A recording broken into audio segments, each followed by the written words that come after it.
மத ஒற்றுமை சூப்பரா பேசியிருக்காங்க. படத்துல எங்கேயுமே லேக் இல்ல, சூப்பரா இருக்கு. சூப்பர், எல்லாருமே பார்க்கணும். செம்மையா இருக்கு படம். எல்லா மதமும் ஒரே மதம் தான். அது ஒரே ஒரு இது எடுத்துக்காட்டு சூப்பர் ஸ்டார் தவிர வேற யாராலையும் முடியாது. தலைவர் வந்து இன்னும் 18 வயசு தான். எந்த ஒரு காலத்திலயும் அவரை வந்து சாய்ஞ்சதா சரித்திரமே கிடையாது. எல்லாருக்கும் எடுத்துக்காட்டா இருக்கிற ஒரே சூப்பர் ஸ்டார். சூப்பர். யோசிச்சு வந்தேன், அட்டகாசமா அடிச்சுட்டார். ரஜினி தான் ஐஸ்வர்யா டவுட் பண்ணி வந்தேன். படத்தை யோசிச்சு ஆனா கலெக்டாங்க நம்ம ரஜினிகாந்த். Super super. ரஜினி படம் ஃபுல்லா வராரு. செம்ம படம், எல்லாரும் வந்து பார்க்கலாம். தலைவர் வாழ்க. full of emotion சூப்பரா பண்ணிருக்காங்க. ஐஸ்வர்யா செம எமோஷனலா கனெக்ட் ஆகுறீங்களா? throughout மூவி எமோஷன் தாங்க. நல்லா சூப்பரா இருக்கு, பக்காவா இருக்கு. தலைவர் பொண்ணுன்னு ப்ரூஃப் பண்ணிட்டாங்க. டைரக்ஷன் செம.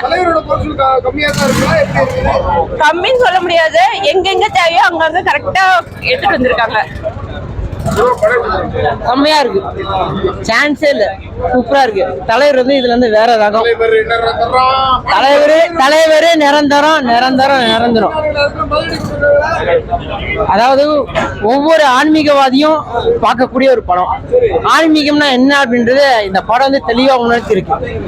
நம்மளை வச்சு அரசியல் பண்றாங்க, அது நம்ம யாரும் ஏமாறக்கூடாது. ஒவ்வொருத்தரும் கண்டிப்பா பார்க்கக்கூடிய படம். ஜெய்ஹிந்த்.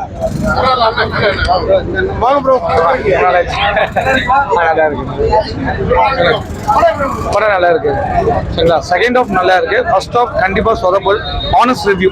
ஃபர்ஸ்ட் ஹாஃப் பாத்தீங்கன்னா நான் ரொம்ப படம் எப்போ பிரேக் விடுவாங்க அப்படின்னு இருந்துச்சு. செகண்ட் ஹாஃப் நல்லா இருந்துச்சு. ஜாதியை பற்றி தான், இந்து முஸ்லீமை பற்றி சொல்லியிருக்காங்க. ஸோ ரஜினி கேஷுவல் ஆக்ட் பண்ணியிருக்காரு, மாஸ்லாம் கிடையாது. மியூசிக் சொதப்பல். ஏ ரகுமான் மியூசிக்கே கிடையாது. அதுதான் பெரிய ட்ராபேக். இளையராஜா கூட போட்டிருக்கலாம் போல.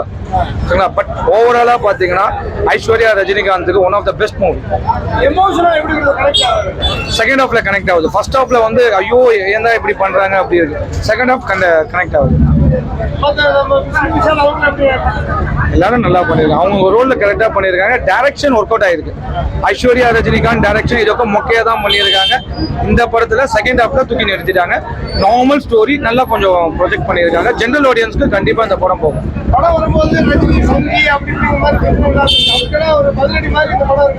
இருக்கு, பாக்குறவங்களும் சொல்லுவாங்க கண்டிப்பா. சரிங்களா? ஓகே, எப்படி சொல்றது, அவரோட கேரக்டர் கரெக்டா பண்ணியிருக்காரு. நல்லா இருக்கு படம்.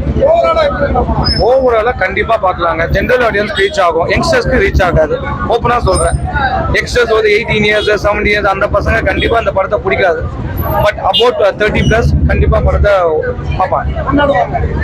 கண்டிப்பா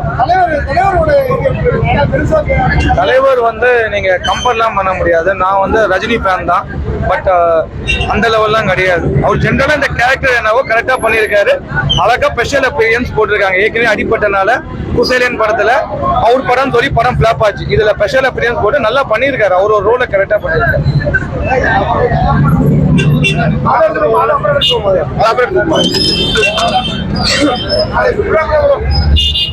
நான் லால் சலாம் மூவிக்கு வந்திருக்கேன். நம்ம சூப்பர் ஸ்டாரோட என்ட்ரி சீன்ஸ் செம்மையாக வேறு லெவல் இருந்தது. ஃபைட் சீன்ஸும் சூப்பராக இருந்தது. நம்ம செந்தில் சார் வந்து ரொம்ப வருஷத்துக்கு அப்புறமா வந்து இப்போ ஆக்ட் பண்ணியிருக்காரு. அவரோட சென்டிமெண்ட் ரொம்ப சூப்பராக இருந்துச்சு. அதுக்கப்புறம் ஹீரோயினுக்கு வந்து அவ்வளோ சொல்கிற அளவுக்கு சீன்ஸ் இல்லை. பட் ஆனால் அவர் பேர் என்ன, விக்ராந்த் வந்து அவரோட சீன்ஸ் நல்லா இருந்துச்சு. பட் விஷ்ணு விஷாலோட ஃபைட் சீன்ஸ் எல்லாம் சூப்பராக இருந்துச்சு. படம் வந்து ஃபேமிலியோட பார்த்து ஜாலியாக என்ஜாய் பண்ணலாம். செம்மையாக இருக்குது. இல்லை, அவர் இந்த வயசுலையும் அதான் அந்த படையப்பா படத்தில் வந்து ரம்யா கிருஷ்ணன் மேம் சொல்லுவாங்கள்ல, வயசானாலும் இன்னும் அழகும் ஸ்டைலும் ஒன்று விட்டு மாறலன்னு. அது சத்தியமாக உண்மையான வார்த்தை. அவ்வளோ சூப்பராக ஹேண்ட்ஸமாக இருக்கார். இந்த வயசுலையும் ரொம்ப யங்காக இருக்கார். அவரோட சீன்ஸ்க்கெல்லாம் பயங்கரமாக விசில் பறந்துச்சு. ரொம்ப சூப்பராக இருக்குது. ஃபேமிலியோட வந்து ஜாலியாக பார்த்து என்ஜாய் பண்ணலாம். Thank you so much.